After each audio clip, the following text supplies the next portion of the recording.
Buenos días, buenas tardes, buenas noches, sin importar a qué hora nos vean. Pues aquí estamos de nuevo, maestro. Siguiente capítulo de nuestro podcast Chismecito Magisterial. Bienvenidos sean ustedes y pues vamos comenzando con la faena. Maestro, tema picoso, ¿eh? Buen temita tenemos ahora.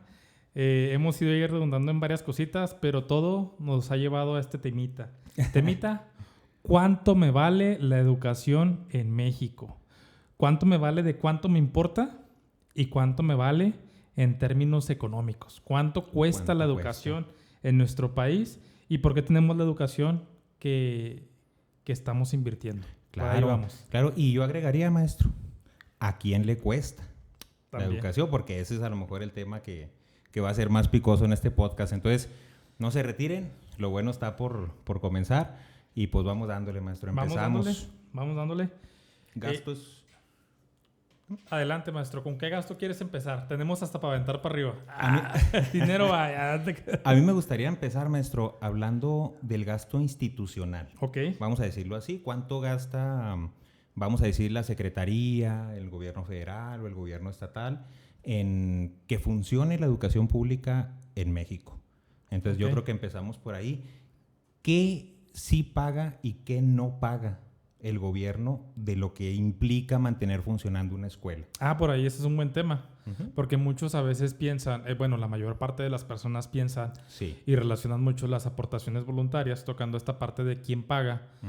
Pues es que no paga todo el gobierno del estado.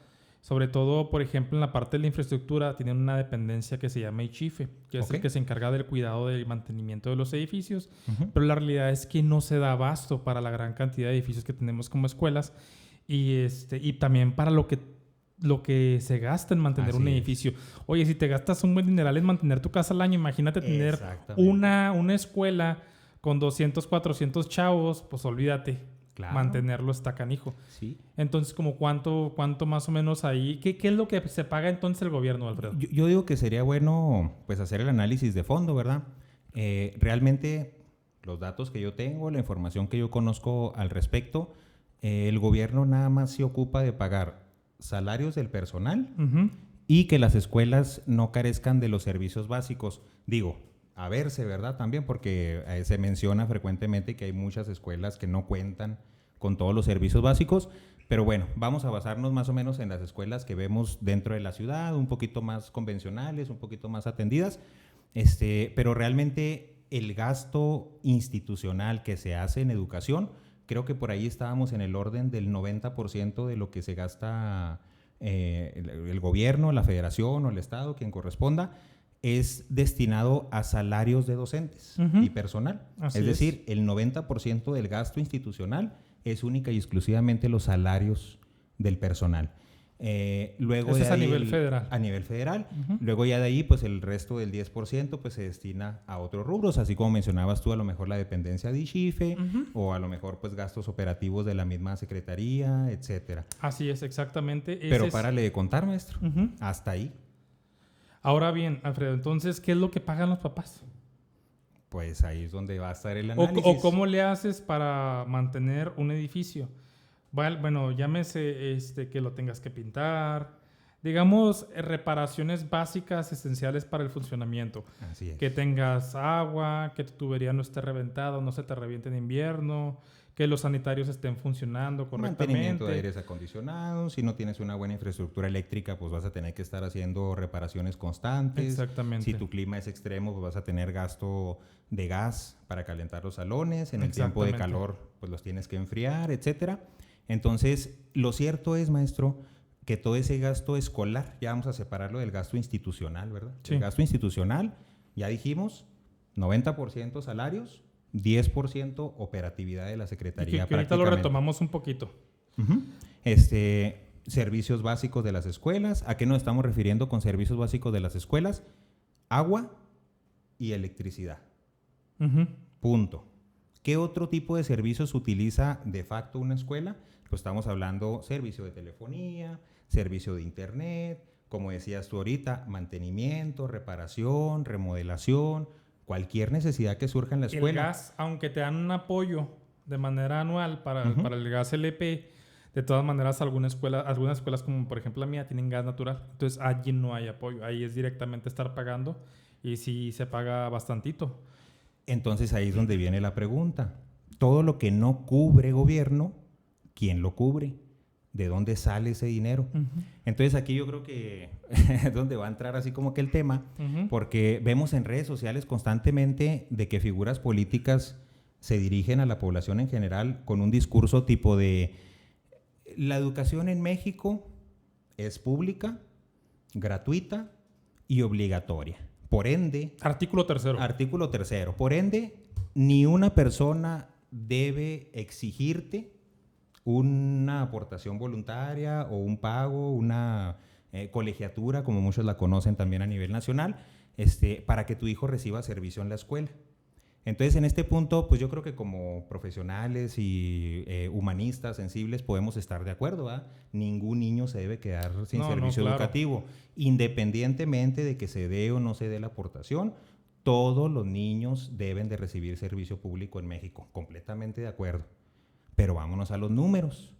Al final de cuentas, estamos hablando de que a lo mejor hay alumnos que su familia no tiene la posibilidad de dar la aportación voluntaria y pues desde luego se comprende, ¿verdad? La escuela es completamente sensible, la comunidad es sensible a ese tipo de situaciones y terminan cubriendo otros, quizá, el gasto que corresponde a estos pues, niños y niñas que muchas veces no tienen la posibilidad. Entonces, hasta ese punto, maestro, podemos estar de acuerdo sin ningún problema. El problema yo creo que viene cuando a lo mejor yo, padre o madre de familia, que sí tengo la posibilidad de aportarle a la escuela, me quedo con la idea de que, pues es que en México la educación es pública, gratuita y obligatoria. Ya me dijo mi gobernante de favorito o mi gobernante en turno, pues que nadie tiene por qué exigirme cuota voluntaria, entonces yo no tengo por qué darle ningún peso a la escuela. Ya me dijo el secretario de Educación. Ya me dijo el secretario de Educación que yo no tengo por qué dar ninguna aportación voluntaria. Entonces, yo es algo que les comento mucho a los padres de familia, le digo, no es una aportación voluntaria, obligatoria, desde luego, pero es muy necesaria. Sí. Es decir, la escuela no funciona sin dinero, maestro. No, y yo creo que nada más aquí lo que yo rescataría es la parte de la terminología que se utiliza o se utilizaba antes. Antes se utilizaba mucho la parte de las cuotas. Entonces, a raíz de ese discurso se vio la parte de la obligatoriedad por pagar. Okay. Y antes tú te acuerdas que era más amachado el rollo y en una escuela... No paga, no entra o así. En nuestra época sí era. Claro. Tenías que pagar de sí o sí. Era más Quiera o no, mi rey. Era de a fuercitas. Entonces, ahorita se maneja este concepto de aportación voluntaria que se deja un poquito más abierto. Claro. Que ya ni siquiera se deja así como que, pues bueno, fijas una cantidad. En los padres de familia fijan la cantidad y dicen, voy a pagar 600, 550 pesos. Eso lo vamos a poner como la cantidad fija de aportación voluntaria. Y ya los papás o las mamás van difiriendo cómo lo van a pagar. Si lo pagan en abonos, si lo pagan en una sola exposición y o si lo pagan completo. Claro. Porque algunos no lo pagan completo, pero dan algo. Así es. ¿Por qué digo esto? Para que no piensen que estamos como que en contra o a favor o tomando una posición sobre esto. Simplemente estamos trayéndole la realidad de las escuelas aquí. La realidad es que la aportación es la que sostiene gran parte del mantenimiento de la escuela. Como ahorita decía Alfredo, es como entre un 9 o 10% que se va a la infraestructura del gasto corriente de la federación a educación. Entonces, en ese gasto, pues es muy poco realmente. Y ahorita van a ver por qué les digo que es muy poco. La realidad de las cosas es que tenemos un país en el que estamos debajo del promedio de la OCDE. Estamos por debajo inclusive de países de América Latina como Chile y como ¿cuál era el otro país? Colombia, Chile. Obviamente debajo de la mayor parte de los países europeos, Estados Unidos, Canadá, etcétera. Estamos muy por debajo de ellos en la parte de lo que se distribuye a la educación por parte del PIB, del Producto Interno Bruto. Okay. ¿Cuánto es lo que en 2026 destinó México a la educación? Destinó el 4% del PIB. 4%. El 4% es lo que destinó. Ahora bien, la OCDE tiene un promedio y el promedio de la OCDE está por encima del 5%. Entonces tú dices, pues estamos muy por debajo. Y aparte la OCDE te dice, tienes que tener esto. No solo la OCDE, también otros organismos como UNICEF y otros también. Y la UNESCO también te dicen que tienes que invertirle más a la educación. Entonces México es uno de los países que menos invierte en la educación.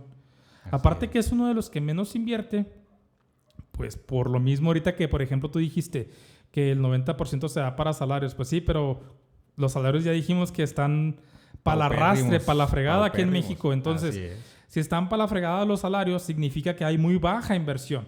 ¿Y por qué te digo lo de los salarios? Porque también estamos por debajo, ¿eh? Si ustedes checan, ahí les voy a compartir una tablita en donde el 2017, también de parte de la OCDE, marca también a México por debajo del promedio de la OCDE en los pagos al magisterio, a los docentes. Pero es culpa del maestro, profe. Pero todo es culpa del maestro. La calidad educativa en México es culpa del maestro, la maestra y el director, maestro. Exactamente. No se nos olvide, ¿verdad? Entonces, pues es nada más para que se den una idea de realmente que se abona muy poquito a la educación. Y estamos hablando de términos porcentuales. No me gustaría decirles las cantidades monetarias, porque obviamente va a haber mucha variación en donde hay países que tienen mayor PIB, como los países europeos, pero de manera relativa, aún así estamos muy por debajo. Claro. Entonces, a veces hablamos mucho de calidad educativa, de preparación docente, de todo lo que tú quieras, pero no hay inversión. No hay inversión real. Y real. Si no hay inversión en educación, no tienes calidad educativa. Y si no tienes calidad educativa, no tienes un crecimiento social y económico. Claro. Está totalmente vinculada la parte de la educación en el crecimiento económico de un país y en el crecimiento social. Entonces, a pesar de que hemos estado, tú lo dijiste en el primer programa, desde que inició los gobiernos neoliberales y los acuerdos nacionales de modernización para la educación básica, se empezó mucho a apostar por la parte de invertirle mucho a la parte de la modernización. Yo le decía a Alfredo, de hecho, si ustedes ahí también lo pueden checar, entre el 2000 y el 2010, que fueron los gobiernos de Vicente Fox y Felipe Calderón, por allí, si se acuerdan ustedes, el acuerdo nacional, el acuerdo para la modernización de la educación básica viene desde el año 92, con Salinas de Gortari. Pero aún así, durante estos periodos se ha tratado mucho de tratar la educación, de cambiarla por la globalización y para empezarla a insertar más en las necesidades internacionales. Claro. Entonces, a partir de eso, se empieza a invertir mucho en este rollo de vamos a ponerles compus, vamos a ponerles estos. Entonces, del 2000, ¿por qué voy? De 2000 a 2010, yo me acuerdo mucho que Vicente Fox, y usted se acordará también, maestro, maestra, que por esos años empezó la parte de lo de enciclomedias, y se empezó a utilizar mucho de este gasto. Digo, el porcentaje de PIB que subió un 0.8, 0.9%, Ni siquiera un número entero. Entonces, pero sí es importante ver por qué subió. Pues porque le invirtieron mucho a esta parte de la modernización también, pero en esta parte también no significa que haya sido una educación de calidad. Estaban llevando enciclomedia a la sierra, a lugares donde no había luz. O sea, era una ridiculez. Y ahorita muchos de esos pizarrones electrónicos que había antes también ahí los tenemos de manera obsoleta porque nunca se suplieron los recursos para el pago de internet o para el pago de otras cuestiones. No, y desde que llegaron, porque a mí me tocó verlas y pues era un software y un hardware paupérrimos, profe. O sea, pues bueno, lamentable, ¿verdad? El material que llegaba a las escuelas, obviamente muy prontito pasó a ser obsoleto, muy pronto dejó de ser funcional, incluso pues el mantenimiento de estos equipos estaba contemplado dentro del programa, desaparece cuando avanzan las administraciones el programa y se les deja de dar mantenimiento y se le deja de dar seguimiento a este programa y fue pues un gastazo que al final de cuentas pues no se reflejó en absoluto en la calidad educativa. Y yo también invitaría así como que un paréntesis a la reflexión, porque hablando de un 4%, un 5%, un 6% de inversión con respecto al Producto Interno Bruto en educación en México, pues nos puede sonar a poquito, ¿no? O sea, podemos decir, pues un 1%, ¿cuánto puede hacer? Un 0.5% que suba, pues ¿cuánto pudiera hacer? Hágale el cálculo, échele números, vaya y consulte el volumen del Producto Interno Bruto que genera el país y luego eso, sáquele el 4 o el 5% y se va a dar cuenta que un 1% es por el orden de los millones. Y mira, ahorita que estás tocando eso, si me permites decir esta información así rapidita, adelante, que ahorita estábamos haciendo aquí números y yo, Alfredo. Sí. Dijimos, vamos a echar números, datos, cuentas. En México, el alumno promedio, estamos hablando de promedio, cantidades promedio, anualmente a México le cuesta a un alumno promedio 50,000 pesos al año. Eso es lo que invierte México en un alumno. 50,000 pesos al año. Al año. Ok. ¿Cuánto creen que está el promedio de la OCDE? O sea, otra vez hablando del promedio de la OCDE. Pues... 220,000 pesos. ¿Por alumno? Por alumno al año. O sea, casi 5 veces. Ponle 4.5 veces. 4 y fracción veces. Más veces al año vale un alumno. Ya no decimos otros países como Luxemburgo, Suiza u otros que ahí valen los 400,000 o medio millón. 400, medio millón de pesos. 500,000 pesos tienen un mayor PIB. Claro. De alguna manera. Pero aún así, hablando del promedio de la OCDE, donde están países de otros continentes, sí. Aún así no estamos en el promedio, no estamos ni cerca, estamos 4 veces más abajo del promedio, es decir, que no se le está invirtiendo educación. Y que esto es importante, maestro, estamos 4 veces por debajo del promedio, pero se nos quiere exigir un rendimiento, se nos quiere exigir una calidad educativa al personal educativo, pues comparándonos con Suiza, profe. Ándale. Comparándonos con países que se gastan 4 o 5 veces lo que se gasta en nuestro país. Y no es gasto, ¿eh? Yo lo veo como inversión. Sí, no es lo gasto. Lo que invierte un país en la educación de su pueblo, en la educación de su sociedad. Entonces, pues bueno, o sea, ya viéndolo con los números, se va dando uno cuenta y vas diciendo, ay carambas, o sea, a las escuelas les falta mucha inversión. Lo comentábamos ahorita. Vamos a suponer que tenemos la visión, ¿verdad? Y el deseo de que México sea punta de lanza en el ámbito educativo y que la rompamos a donde vayamos. Ámbito deportivo, pues también por lo general inicia en la escuela pública. Entonces, pues lo ideal sería que tuviéramos la infraestructura, maestro. ¿Sí me explico? O sea, el capital humano para atender eso, las condiciones en general. Y la realidad, maestro, es que damos el servicio que podemos según la realidad material que nos toca, porque ahí viene la siguiente parte del gasto. Ya dijimos, gasto institucional, gobierno se gasta el 90% de lo que invierte únicamente en cubrir los salarios paupérrimos del Magisterio Nacional, porque aquí hay que dejarlo bien claro. Nos quieren sacar el promedio, ¿eh? Nos dicen, no, es que es el promedio, tú ganas 20,000 al mes.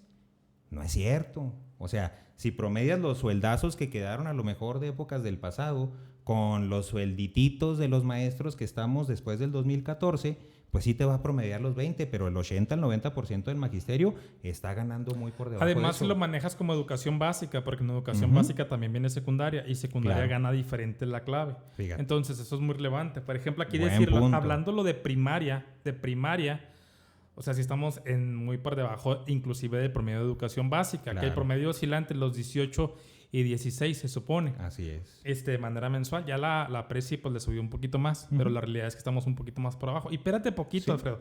Qué bueno que mencionas esa parte de lo del magisterio. Sí. De que ganamos todavía menos, que ya lo habíamos también comentado y lo estamos reafirmando. Pero no solamente eso. Déjenme les digo otra cosa. México, Alfredo, sí. también es uno de los países que más alumnos tiene en el aula en promedio, vato. Entre no 24, sé por qué no me sorprende. entre 24 y 30 alumnos. Yo he visto de 35, maestro. No, claro. Las escuelas saturadas, claro. 35 chavos por salón. Hasta de 50, vato. Papá, mamá, ¿cómo le van con sus 2?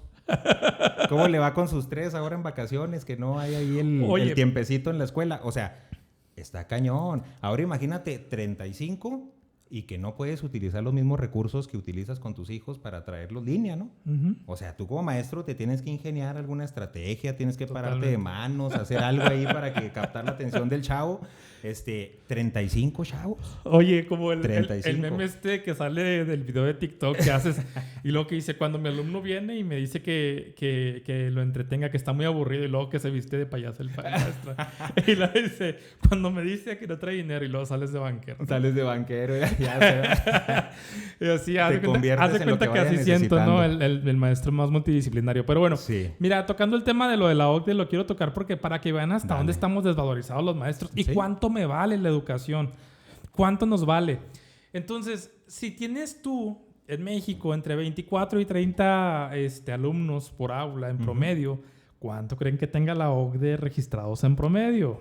¿Unos qué te gusta? ¿18, maestro? Entre 13 y 15 alumnos por aula. Guau. En promedio. ¿Qué significa esto? Que hay más escuelas en promedio. De acuerdo a la OCDE, debería haber más escuelas, más maestros, para que hubiera menos alumnos. Estamos hablando de lo mismo, inversión económica. Y es todo lo contrario, maestro. No, porque estamos viendo que hay sectores de la ciudad, porque es otra problemática que está surgiendo a nivel de educación. Hay sectores en la ciudad que se están quedando sin niños, por ejemplo. Y a lo mejor en el sector estaban enmarcadas 5 o 6 escuelas primarias. Y resulta que se empiezan a quedar sin alumnado y empezamos a tener maestros excedentes, maestros que según los criterios de la SEP, pues no se justifican en un centro de trabajo para dar atención. Pero lejos de abrir nuevos espacios o lejos de que estemos a lo mejor pugnando, ver la manera de que se abran estos espacios y se extienda la cobertura con esos maestros que ya están contratados, pues es una cosa como de que no se haya qué hacer con ellos, ¿no? O sea, como que, ay caramba, tenemos todos estos excedentes y vamos a ver en dónde se abre hueco para irlos acomodando y todo, pero jamás bajo ninguna circunstancia figura la idea de vamos a abrir más escuelas, vamos a extender la cobertura. Vamos a extender, todo eso no se menciona. Vamos a pagarle más al maestro. Vamos a pagarle, no, olvídate. Ya sería demasiado lujo, maestro. Entonces... Mira, yo la neta, así, mi Alfredo. Sí. Directo al grano, carnal. Si a mí me dicen, te voy a pagar 20,000 varos a la quincena al mes. Bueno, a la quincena. ¿A la quincena? Simón. A la quincena al mes, no. Ya ahorita con el precio de la canasta básica, no. No, la verdad no. Y por el trabajo que póngame hacemos, 40 chavos. Póngame 40 chavos, no hay bronca. Pero páguenme los 20 a la quincena. Buen punto. Oye, no, es que luego nos comparan. O sea, a mí me cae gordo cuando dicen, no, ¿por qué en Finlandia, en Suiza, en Canadá tienen mejor educación, en Estados Unidos? Sí, mijo, pero pues ¿cuánto sí, le pero invierten? en Finlandia le pagas 40,000 pesos al maestro. Porque ahí es otro tema. ¿Cómo andamos de salarios a nivel internacional? ¿El maestro mexicano es el mejor o es el peor pagado del mundo? ¿Es de los mejores o es de los peores pagados del mundo? ¿Usted qué cree? ¿Usted qué cree? ¿Usted qué cree? ¿Y usted qué cree, mi Alfredo? ¿Y usted Pues qué cree, mi Azael, nuestro camarógrafo? ¿Usted qué cree? Oigan, déjenme comentarles, aprovecho el paréntesis, también el profe, aquí Azael, sí, es uno de los que ha batallado también para ingresar. Fíjense, ahorita que estábamos viendo... Pero es un paréntesis, lo de la promoción horizontal, que hubo un despapalle, una horrible... Hay conflicto, Perdónme la palabra, pero hubo un mierdero en todo el proceso de la promoción horizontal este fin de semana. Pero bueno. Qué bárbaro. Yo también estuve viendo videos, prácticamente algunos queriendo cerrar las sesiones, otros exigiendo que continúen, o sea... Les aplicaron el examen de directores a los que son docentes. Oye, ¿cómo puede ser posible, maestro? Pero bueno... tema para otro podcast. Pero hablamos de lo mismo de la valorización y la inversión en México. Hasta en eso hay inversión. Debería de haber inversión en la parte de la promoción de los maestros. Claro. Y ahorita que mencionabas cuánto gana el maestro de acuerdo a la OCDE. Okay. Bueno, en 2017, ahí estuvimos checando. Ahorita ya subió un poquito más el promedio, pero igual andamos casi igual. Estaba en 17,000, 18,000 pesos. Que andábamos igual casi. Por ahí. Por ahí, 2,000 pesillos más. En el más. promedio. Sí, totalmente. Pero... ¿cuánto cree que es el promedio de la OCDE? Aquí lo estábamos revisando. Eran 32,000 pesos. O sea, estábamos ganando la mitad, de acuerdo a los países de la OCDE, la mitad de lo que viene como promedio. Promedio, ni siquiera los que O sea, más... cuando la OCDE te pone un promedio, es lo que se refiere a la parte de esto es lo que adecuadamente debería estar ganando o debería estarse invirtiendo en educación. Okay. ¿Sí? Es como una propuesta del deber ser. Sí, claro. Okay. ¿Y quién está por encima? Ahorita lo comentábamos también ahorita. Igual ganan más en Chile, ganan más en Colombia, ganan más en Canadá, ganan más en Estados Unidos, ganan más en otros países, en la República Checa, que son países inclusive más pequeños, en Luxemburgo, etcétera, etcétera. En Alemania, obviamente, ¿verdad? Así en Japón, que inclusive Japón está por poquito por debajo también del promedio de la OCDE, pero aún así ganan más. Claro.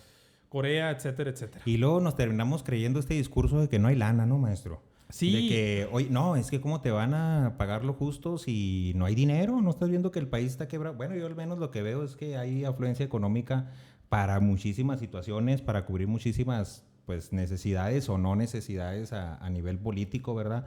Federal. Y no ha habido a lo mejor esa voluntad política de resolver la problemática. Pero yéndonos más allá, maestro, ya vimos... gasto institucional, lo que se gasta el gobierno en lo que invierte. Ahora vimos el gasto institucional, que ya dijimos que dependemos 100% de las aportaciones voluntarias y lo que se genera en eventos recaudatorios tipo kermeses. Eso. Lo que mejor dicho, resumidas cuentas, la escuela tiene para resolver sus problemáticas institucionales a nivel escolar el recurso que llega por parte del padre y de la madre de familia. Exactamente. De ahí en más, no hay más recursos en la escuela. Yo hacía la estadística, ¿verdad? Por ahí una escuelita, en el orden del 15% de la población estudiantil, de las familias, porque no se cobra ni siquiera por alumno, es por familia. Si tienes 2, 3 alumnos, es la misma aportación voluntaria. El 15%, maestro. El 17% al final del ciclo escolar de las familias dio la aportación voluntaria a la escuela. ¿El 17%? Es decir, el 17% del 100% de las familias que reciben servicio en esa institución. Órale. Entonces, ¿a qué grado impacta o a qué grado afecta este asunto? Estamos hablando de que, pues bueno, si yo no tengo dinero para hacer una reparación de un aire acondicionado, ¿quién se va a chutar el calor todo el día en el salón? Exactamente. El estudiante, el alumno. Si yo no tengo dinero para tenerles agua potable en condiciones, por ejemplo, porque son todo lo que se tiene que ver con infraestructura, son gastos de miles de pesos para arriba. Porque hacíamos la comparación ahorita, ¿cuánto te cuesta mantener tu casa? Eso multiplícalo por 10, multiplícalo por 8 veces lo que implica mantener la infraestructura y el servicio educativo funcionando en una escuela pública en México. De acuerdo. Entonces, estamos hablando de que 15-17% de participación, maestro, con la aportación voluntaria de las familias, pues prácticamente apenas para que el servicio se mantenga a flote. Ahora, de los números, porque también hay falsas creencias, ¿verdad? Muchas veces la sociedad tiene la idea de que no, pues es que le das el dinero y luego con eso se va a Cancún el dire, ¿no? O con eso o con el dinero de las copias se fue de vacaciones la maestra del salón, ¿no? O sea, pensamientos verdaderamente absurdos de cuando hacemos cálculos, por ejemplo, que ya vamos a pasar esa parte. Oye, y luego ni siquiera saben todo lo que tenemos que reportar, de todo rendimos cuentas. Exacto. Papá, mamá, si usted tiene duda si el dinero se está gastando bien en su escuela o no, usted puede acercarse a la dirección. Todas las escuelas estamos obligadas a hacer pólizas de ingreso y egreso, porque también eso, maestro. ¿Qué es eso de pólizas, Alfredo? Yo soy director. Porque a lo mejor ni es el trabajo del contador. Pero como no hay contador en la escuela, lo hace el director. Pero bueno, estamos hablando de que es el registro del gasto escolar, nota por nota, centavo por centavo. Es decir, todas las escuelas hacemos un registro anual, mes por mes, de cuánto se gastó, cuánto ingresó, en qué se gastó, se anexa nota, fotografía de lo que se hizo. Entonces, factura, comprobación de factura. Porque hasta eso. Y tienen que firmar la tesorera o presidenta de sociedad de padres, acuérdate de eso. O sea, poner la huella dactilar. Cada gasto, no, ya no más falta, ¿verdad? Cada gasto implica un trabajo administrativo de gestión, profe, profundo y amplio. O sea, es mucho el trabajo que implica nada más hacer el trabajo del contador, ¿verdad? Pero también hace el director, pues el trabajo del director de infraestructura. Y también es atención al cliente, ¿verdad? También atendemos ahí pares de Oye, familia, sí, porque miren, también algo que reconocer es la parte de lo de la escuela nuestra. Ese también es un buen recurso también a nivel federal que ingresó, a pesar de que hay un PIB muy bajo, una inversión muy baja de acuerdo al PIB del 4%. Sí. Aún así, también aparte está el ingreso de lo de la escuela nuestra, que ha ayudado mucho en la infraestructura. Pero ahorita que dijiste que eras director de infraestructura, me acordé de que nosotros somos los que andamos ahí viendo. Miren, yo creo que por acá, por allá, yendo con los arquitectos y todo. Y digo, en la estructuración de estos programas, pues hacemos cuentas alegres, ¿no? Y la autoridad o quien hace la ley dice, no, sí, mira, vas a agarrar y te vas a armar un comité de 10 padres de familia y ellos van a gestionar todo y ellos van a hacer todos. ¿En qué escuela sucede eso, maestro? No. ¿En qué escuela verdaderamente los padres de familia tienen oportunidad de salirse de su trabajo, salirse de sus actividades diarias, a estar haciendo parte del trabajo en la escuela? Entonces, digo, siempre hay, ¿verdad? Alguna madre, algún padre de familia que son muy comprometidos y que son realmente quienes nos apoyan a sacar el trabajo muchas veces, pero son muy específicos, son muy conocidos, 3, 4 padres de familia que son comedidos, que apoyan en la escuela, pero de ahí en más, la mayoría de los padres de familia, y comprensible, maestro, porque es un trabajo en sí mismo. No, sí, claro. O sea, el simple hecho de que tú estés revisando, echando números, infraestructura, etcétera, es un trabajo difícil, es un trabajo que requiere capacitación y pues que definitivamente los padres de familia terminan por no hacerlo realmente. Entonces, eso con respecto al gasto institucional y el gasto escolar. Y ahora viene el gasto, lo que me pide, la famosa lista de útiles escolares que me manda el maestro y que yo digo, ¿para qué quiere el maestro 500 hojas para mi hijo para el ciclo escolar? ¿A poco se va a acabar 500 hojas, mi chavo, en un ciclo escolar? ¿A poco se va a gastar 4 rollos de papel de baño? ¿No? ¿A poco si usa papel de baño mi hijo? Digo, ¿va? Entonces, ese es el punto, ¿va? Vamos a pasar esa parte, que también es gasto. Es dinero, es algo que cuesta que mi hijo vaya a la escuela. Para que mi hijo vaya a la escuela, tiene que llevar su mochila, tiene que llevar su loncherita, tiene que llevar sus materiales para poder tomar sus clases. Que son insumos básicos, vaya. Insumos básicos, y que a veces personales. hasta nos los han donado algunas ocasiones, ¿verdad? Gobierno municipal o gobierno del estado. Y se agradece, o sea, lo que caiga en material. Que te regalan así algunas cositas, ¿verdad? No cubren todo, pero es algo. Es un apoyo, o sea, definitivamente, y los apoyos siempre se agradecen. Sin embargo, yo noto que hay mucho esta cuestión con los padres de familia, de que de repente es como, ay, ¿a poco sí te vas a acabar las hojas, no? Va a poner papelería la maestra. Y yo les decía bien sencillo, mire, son 200 días lo que su niño viene a la escuela. Y son 500 hojas de papel blanco lo que se están pidiendo. Son alrededor de 2 y media hojas por día que tu hijo va a utilizar en esos 200 días. ¿Usará 2 hojas al día? 2 hojas y media, 3 hojas un niño al día. Sí las usa. No, fácil. Se les da material y esa hojita no se imprime sola. Esa hojita se imprime en la impresora de la maestra, del maestro. Material realizado o conseguido a través de la realidad material que la maestra creó, comprando su laptop, comprando su impresora, echándole tinta a su impresora. Y ahí están, imprimiéndole material a los niños. Y lo único que le piden al padre de familia son las hojas blancas, porque pues ya estaría, ¿no? O sea, incluso cubrir también eso. Y aún así hay descontento, maestro. Descontento y desconfianza. Esa es la palabra, yo creo. Eso es lo peor. Desconfianza. ¿No confiamos en la escuela pública? No confiamos. Luego se quejan también de la cuestión de insumos de limpieza, de higiene. Ajá. Como bien decías, ¿verdad? Papel de baño.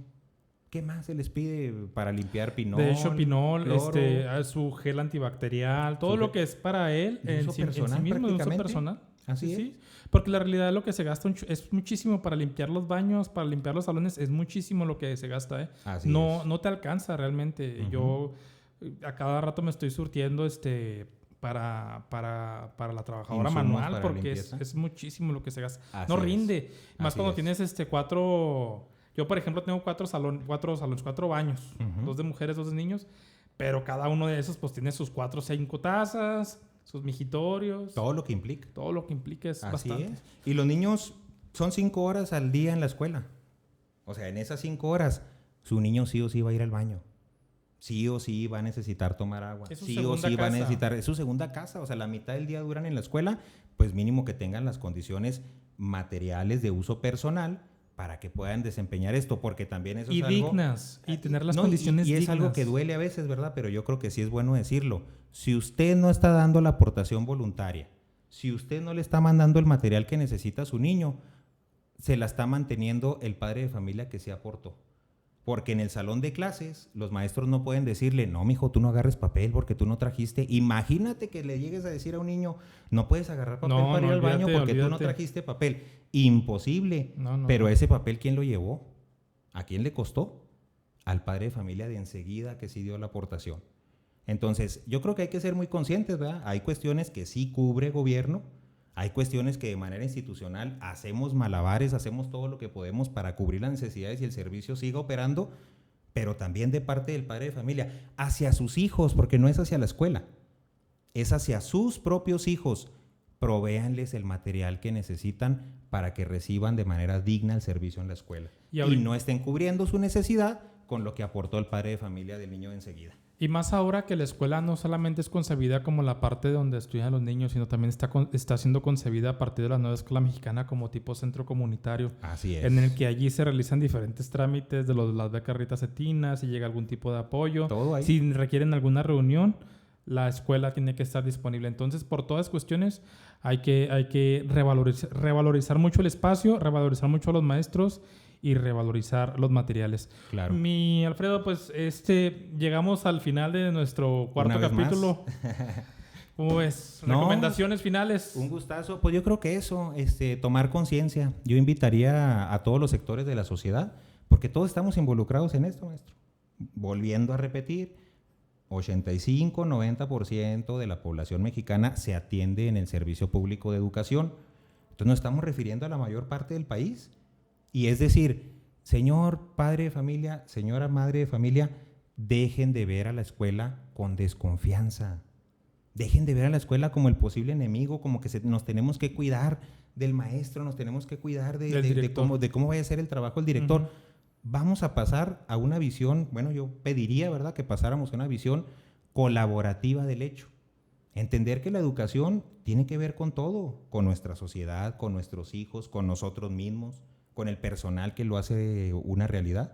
Y sobre todo, valorar los sacrificios y los aportes que hace el sector profesional en educación. Porque siempre se deja al último, maestro. Nunca se menciona y difícilmente se reconoce. Total. Entonces yo creo que eso, apoyar a nuestros hijos con el material necesario y apoyar a la escuela, porque al final de cuentas la escuela es de y para nuestros hijos. Exactamente. Y yo comentaría, para cerrar, nada más hacer mucho la reflexión y el énfasis en nuestras autoridades también, en exigir como sociedad que exista mayor inversión en la parte de educación. Necesitamos mayor inversión, no solamente por la parte de los salarios de los maestros, necesitamos inversión en la parte de infraestructura, en la parte de la inversión en los alumnos. No podemos tolerar que un alumno nos cueste 50,000 pesos al año. Estamos hablando de una cantidad absurda, que cueste 50,000 pesos al año la educación de un alumno al gobierno federal. Vamos subiéndole. Si queremos bienestar social, si queremos mejorar nuestra economía y posicionarnos también como un país con una economía sobresaliente, que ha mejorado la economía en estos últimos años, déjenme decirles, si queremos seguir mejorando, si queremos mejores condiciones de vida como país, tenemos que invertirle a la educación. Ese es el caminito, la educación es el camino. Y pues agradecerles mucho que nos hayan acompañado en este cuarto capítulo de Chismecito Magisterial, y estaremos viéndonos el próximo lunes ahí con otro tema. Un saludito a cada uno de ustedes que han estado ahí, que nos comentan ahí en YouTube, en nuestras redes. Muchas gracias, Alfredo. Pues gracias por último capitulito, y muchas gracias también a Lazael Fraire, siempre, nuestro camarógrafo, siempre fiel. El técnico especialista. Esperamos que un día esté aquí sentado con nosotros en un capítulo también. Claro que sí. Entonces, pues vamos cerrando podcast, muy agradecidos. Ojalá y nos vean completos. Y pues bueno, nos seguimos viendo aquí hasta el próximo lunes. Muchas gracias. Gracias, hasta luego. Gracias.